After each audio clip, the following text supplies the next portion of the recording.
Berita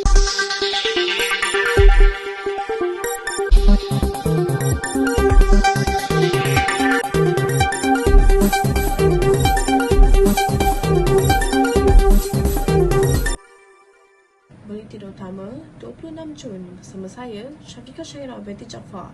Setia bersama kami.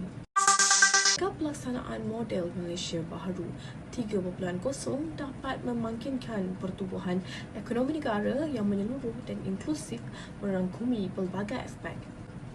Ekonomi negara yang semakin lemah, salah siapa? Adakah kerana COVID-19 atau pengurusan ringgit yang lemah? Atau mungkin data peribadi yang digodam?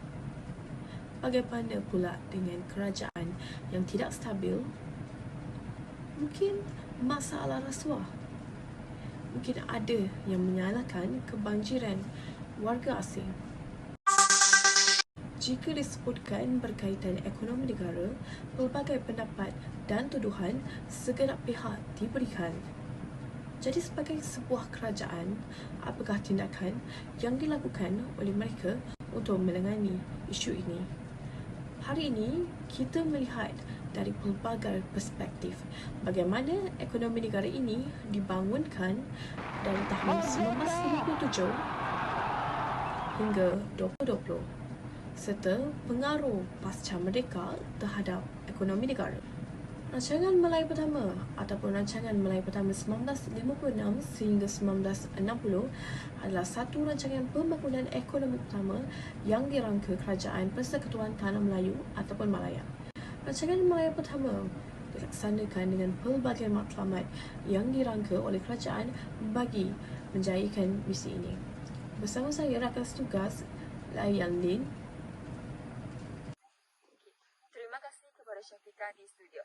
Hari ini saya ingin meramalkan seorang petani di Sintok Kedah. Masuk. Dah boleh. Bagaimanakah kehidupan anda sebagai seorang petani? Petani kat kampung ni, saya macam dah makin berosot lah sebab tengoklah kawasan ni banyak dah kering, kawasan pun kempit nak dapat air pun susah. Jalan pun tak ada, tu yang masuk lambat je tu. Faham. Okay. Apakah harapan anda terhadap kerajaan untuk membangunkan sektor pertanian di kampung ini?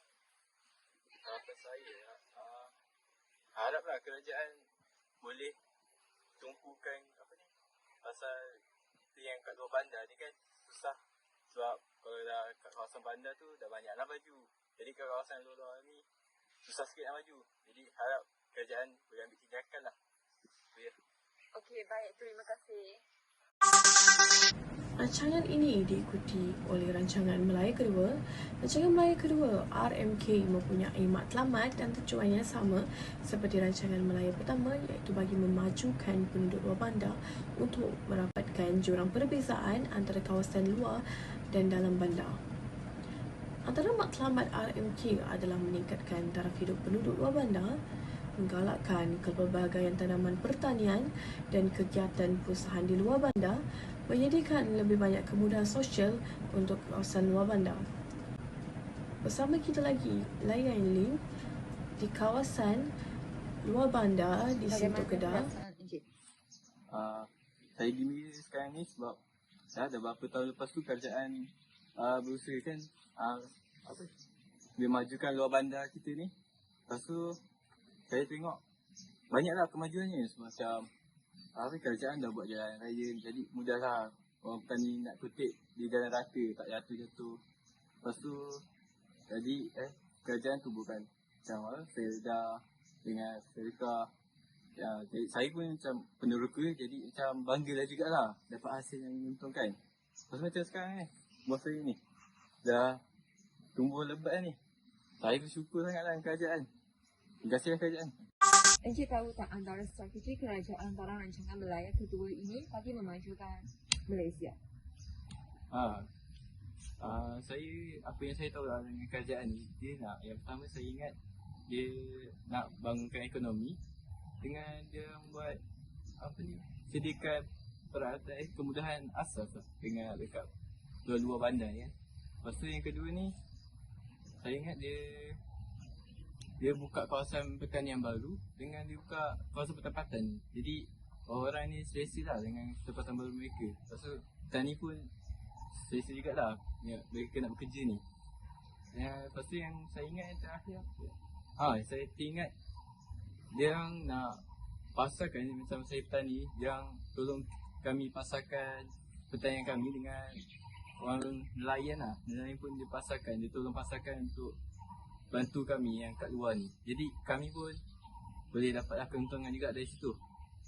Itu je saya ingat. Yang selebihnya tu saya tak tahu sangat sebab saya orang kampung kan. Kamu semua boleh search lah dekat Google tu. Senang kan?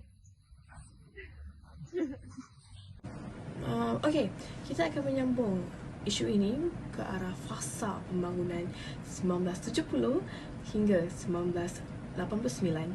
Setelah negara telah memperbaiki ekonomi selepas merdeka, kerajaan telah membuat satu rangka yang dapat menjadi sebagai tanda kepada sebuah peringkat baharu.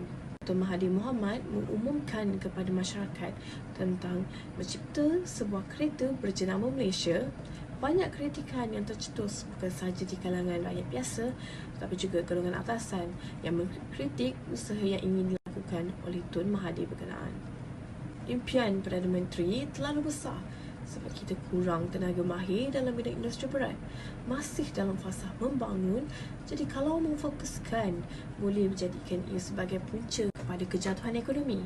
Kereta Malaysia akan kurang bermutu dengan piawaian industri kereta antarabangsa. Walaupun Perdana Menteri yakin dengan rancangan beliau untuk menciptakan sebuah kereta jenama Malaysia, hasil kesabaran dan usaha daripada kumpulan pembinaan telah mendatangkan hasil dengan lahirnya kereta pertama buatan Malaysia.